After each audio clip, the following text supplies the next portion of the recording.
Coming up next on the Jeff Crilley Show, we're going to be talking about leadership. How do you lead a company when most of your employees are working from home? We'll talk to some leading national experts next on the Jeff Crilley Show.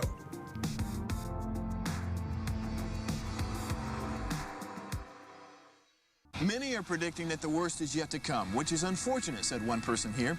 Until now, they've enjoyed the reputation of being the nation's icebox. Watched a burglar in his home this morning by webcam. As a journalist of over 25 years, stories are what make my world turn. Reporting live from the Dallas newsroom tonight, Jeff Crilley, Fox 4 News. But in 2008, I took the jump from my familiar life and started a PR firm from my home. We're talking about anyone with a camcorder like the one I'm using becomes a television network. We started slowly growing the company, and we now have over 100 clients, and we've branched into the world of live digital broadcasting. I now own 8 different TV studios and have a huge team, and the stories that I now get to share are sometimes the most important of my life. Life has a funny way of coming around full circle. This is the Jeff Crilley Show. So I'm a company owner. I have 20 employees, and I like to pride myself on having a great workplace culture. But in the early days of the pandemic, the county judge closed down all non-essential services. And so all of our employees had to work from home. And frankly, as an owner and boss, I was scared. I mean, how do you keep that workplace culture together when everybody's working from home? And that describes millions of companies across the country right now. To talk about that, 2 leading national experts, Meg Manke to my right here, and to my far right, Dr. Rachel Headley. They are with Rose Group International. Thank you for coming on the show. Yeah. Thanks for having us, Thanks Jeff. for having us. Well, I know because I got a chance to hear you guys speak early this morning. This has been a long day for you already. They were speaking they were headlining at Success North Dallas, that you guys are doing a lot of coaching these days because so many companies are kind of in the same situation. I'll start with you, Meg. What are some problems that you're seeing, and how are you helping your clients work through them? Yeah, I think one of the biggest challenges we're seeing is people are burning out. You know, you hear about Zoom burnout, and in our business, we think, we work a lot remotely. Even before COVID happened, we worked remotely, and we're like, well, what's Zoom burnout? Everybody's already in meetings all day long. And so we've done a lot of sort of soul searching and talking about what does that actually mean? And what it means is Zoom burnout isn't just I'm sitting in front of a screen all day. It's I'm sitting in front of a screen and I'm rocking a baby over here, and my husband's in another room pretending to have a meeting, or I can't. There's nowhere for me to run. Did that come from your real life? No, maybe a little. Maybe Okay, a little bit. Yeah, and we've got clients in Manhattan, and they say we want to get out and do things, but the streets are crowded because there's nowhere for people to go. So everybody's out walking and running and walking their dog.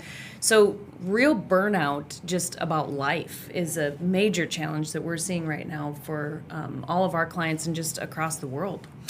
Dr. Headley, you want to add to that? Yeah, I do.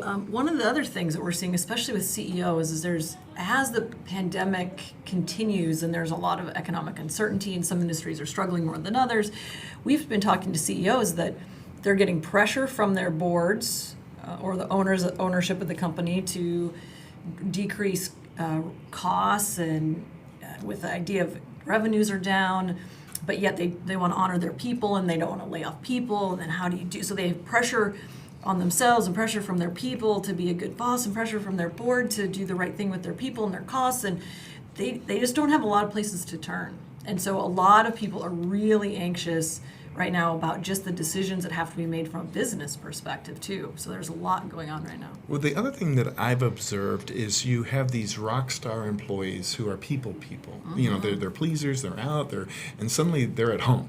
And so that rock star may turn into like depression, right? Yes.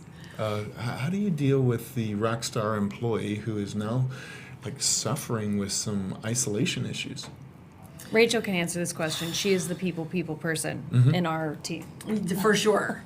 Meg wouldn't care if she never came to the office. So she's fine being home alone. I think the key is to try to be creative.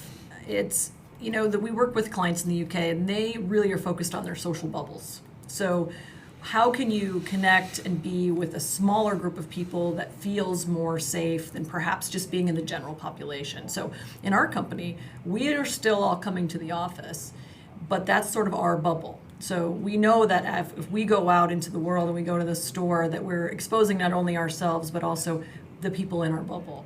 So that, for me, is the way that I've managed to stay sane, is that I'm not just at home with my people. We've expanded it out a little bit into friends and family that we feel safe around and somewhat protected from the general population. So I think that's got to be a strategy for long term. And mental health seems to be the issue of the day, and most bosses, they're not equipped to deal with mental health issues. What do you do when your client comes to you and says, hey, I'm starting to see some strange behavior from employees that I used to rely on when they were coming into the office, and how do you navigate that? Well, my background is in HR, so my first piece of advice is, do you have an EAP, an employee assistance program? And if you do, hook them up with one of the therapists or something that's through your EAP, because that's free service to them and can be super beneficial, and it's anonymous, so you can use it without anybody knowing who's using it. But then I would say, beyond that, if you don't have that as an option, really just sit down with your people. And say, a lot of our client engagements that we've done, I just say, how are you guys feeling about all this new stuff that's going on in COVID? And they just sort of unload. It's just a waterfall of, oh my gosh, am I going to lose my job because I have to stay home with my kids? And you can just see the weight lift off of people with just because they get to share. And the other thing that's therapeutic about it is you get to share your story, and it's similar to other people's stories. So then when you have people nodding their head like, oh yeah, me too, you're like, okay, good, I'm not alone. So I think really just giving people the opportunity to share what they're nervous about really makes a difference. Awesome. I want to give everybody more information about this company. I found a great video. Let's go ahead and roll that now.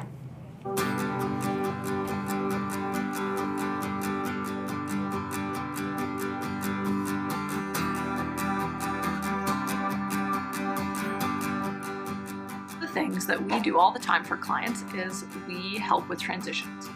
And the way that we do that that's very special, that no one else really does, is we take a look at how each one of your team members in your organization works in a team environment. And so, are you a startup that has a lot of independence? Are you a more traditional company, or perhaps manufacturing or healthcare that tends to have a lot more caregivers, a lot more connectors and stabilizers? And depending on who you are and what kind of organization you have, we get to strategically design ways to get through transitions in a way that is more effective, saves money, keeps your best people, and actually helps you achieve your targets, stay on track, stay productive.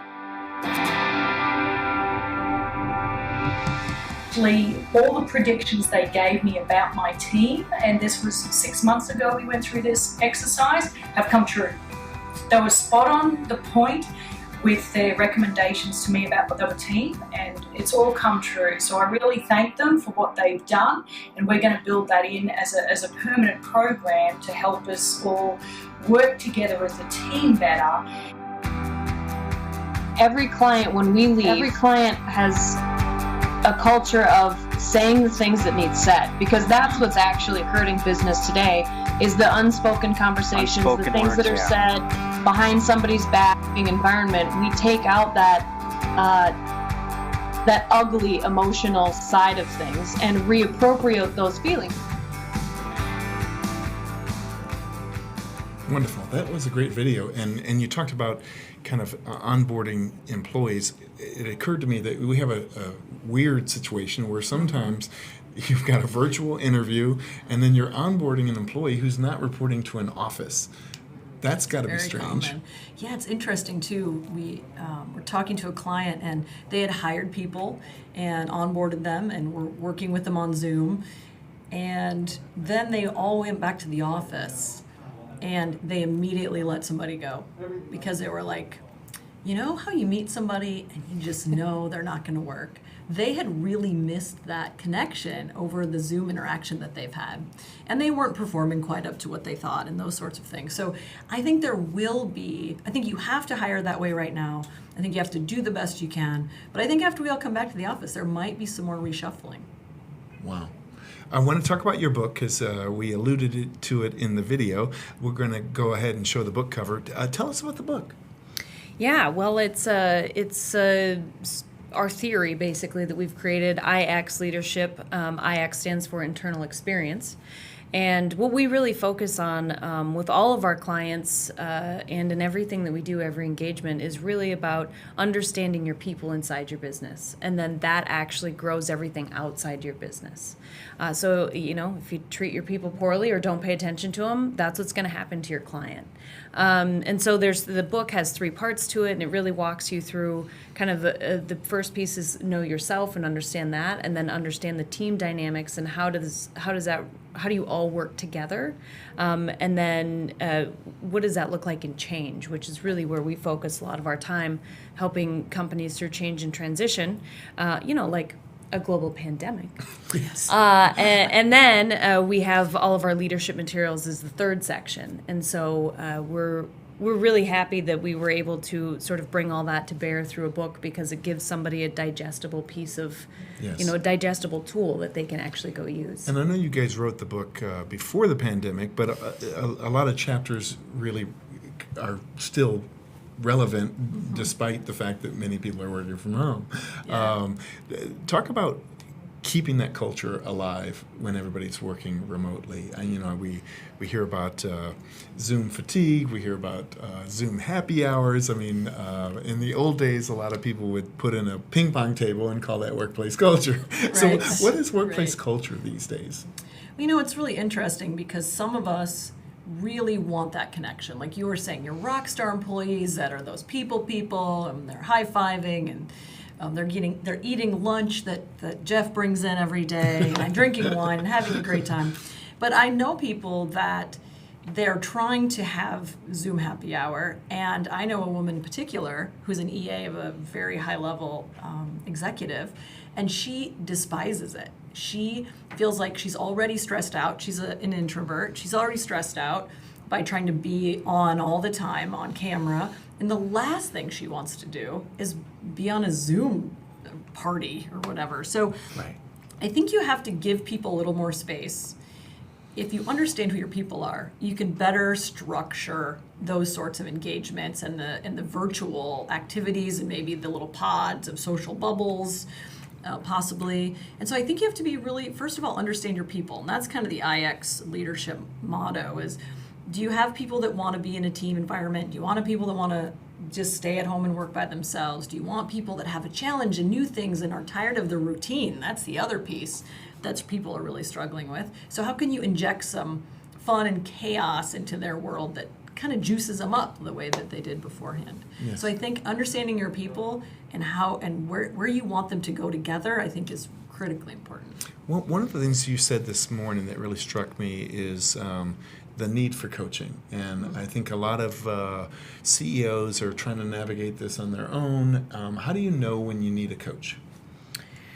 Well, that is the $1 million question. I think, what we're hearing from people, I think when you start to feel like you're a little bit desperate or grasping at things that, you're thinking, God, that's not actually going to work, but maybe I should try it. I think that's the moment where, well, you darn well better get a coach. You probably should have had one, a month before that. But I think the thing that's really interesting about executive coaching is that you can go get it and it helps you, and then you can stop it at any time. So I think that, we kind of think it has this stigma of, oh God, this person's going to latch on to me forever and they're going to want to be my coach forever, or... That's true. Yeah. I want to be... Right, I want to be your friend forever. But I think that, if you need them, and it's like right now when you're trying to sort out a few issues, write down those few issues, search for a coach that gives you what you need, and just, go talk with somebody. And so I think that, kind of erasing that stigma, and that's a big piece of it. Because to your point, how do you know when you need one? Well, everyone doesn't need one because we all know everything, right? And so if you get rid of that stigma, then Right. you can say, oh, I need one right now. And a lot of times that's the win for us, is we are co-founders, we're 50-50 owners.